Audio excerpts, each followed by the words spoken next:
Pada bulan Disember, sebuah kampung di Kuala Krai telah dilanda banjir besar akibat hujan lebat yang berterusan. Paras air meningkat dengan cepat sehingga menggelangkan rumah-rumah penduduk.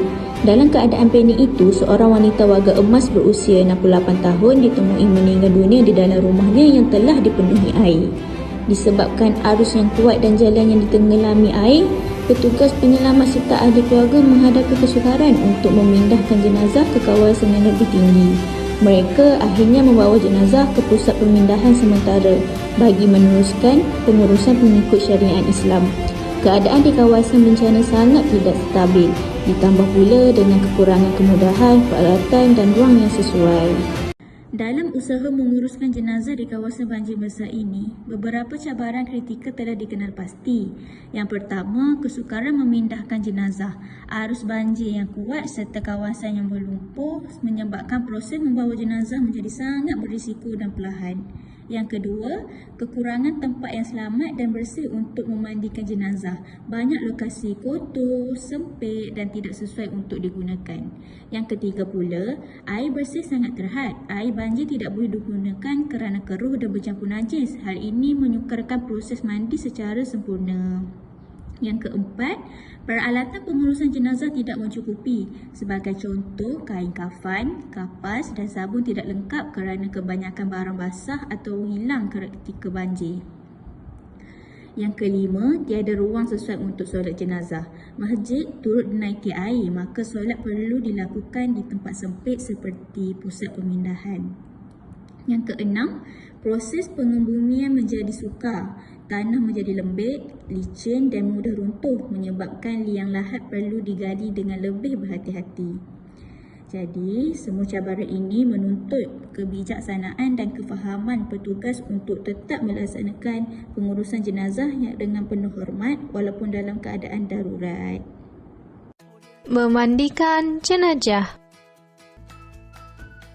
Menyiapkan air dan daun bidara atau sabun di dalam bejana. Kapur barus dan air. Kapur barus batangan jika 4 liter air ditambah 2 batang kapur barus. Tutup jenazah menggunakan kain. Jenazah dibawa ke tempat yang tertutup. Gunakan meja yang ada lubangnya agar kotoran bisa langsung turun ke bawah. Posisi jenazah harus terlentang. Selanjutnya, siapkan air untuk proses memandikan jenazah. Berikut ini air yang sudah dicampur dengan daun bidara dan air yang sudah dicampur dengan kapur barus. Petugas yang memandikan jenazah berjumlah 4 orang. 2 orang bertugas memegang penutup jenazah dan 2 orang bertugas memandikan jenazah. Dalam memandikan jenazah, bersihkan kotoran jenazah terlebih dahulu. Pertama, membersihkan lubang-lubang di bagian kepala. Membersihkan mata, telinga, dan hidung. Kedua, membersihkan kotoran perut dari dada sampai dengan perut bagian bawah dengan cara ditekan secara perlahan. Ketiga, membersihkan bagian dubur menggunakan handuk waslap. Selanjutnya, mewudukan jenazah. Pertama, membasuh bagian wajah.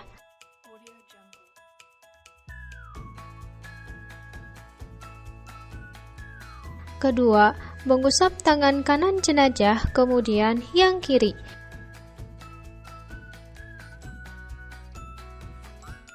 Ketiga, mengusap kepala jenazah. Keempat, membasuh kedua kaki kanan dan kiri.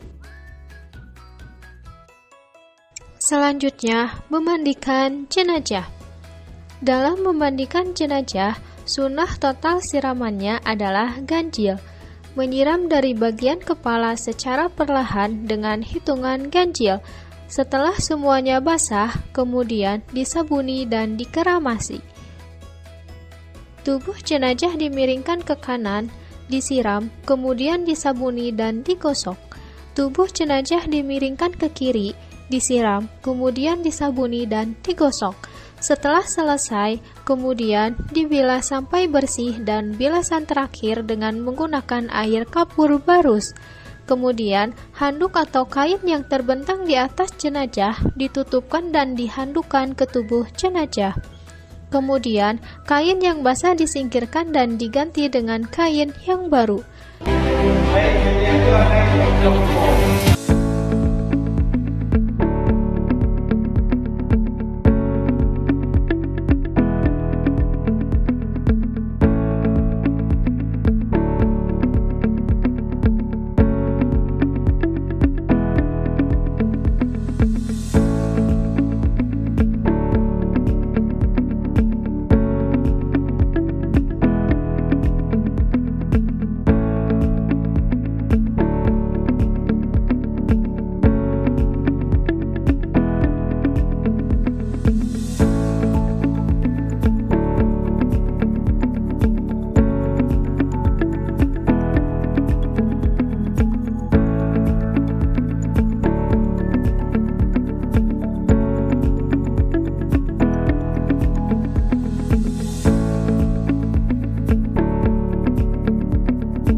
menguburkan jenazah.